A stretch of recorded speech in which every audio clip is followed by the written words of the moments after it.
Mabuhay! Welcome to 34th Annual Regular General Assembly Election. Paano nga ba tayo makakaboto gamit ang Google Form? Una, ang mga miyembro na napapabilang sa Members in Good Standing at sila ay regular member ng ating kooperatiba ang siyang makakatanggap ng email.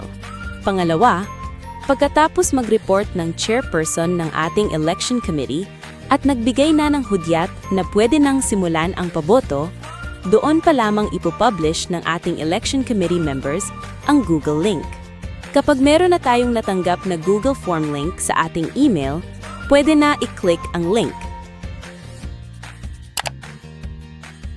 Hanapin ang iyong pangalan sa listahan. At kapag nahanap na ang iyong pangalan, pwede na pindutin ang Next button. Pagkatapos, maaari na tayong bumoto ng mga susunod na Board of Director ng ating kooperatiba. Makikita nyo dito ang pangalan at image.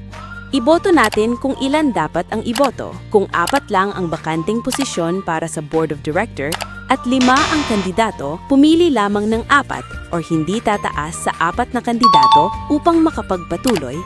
Para naman sa kandidato ng Election Committee, kung 2 lang ang bakanting posisyon para sa Election Committee at 3 ang kandidato, pumili lamang ng 2 or hindi tataas sa 2 na kandidato.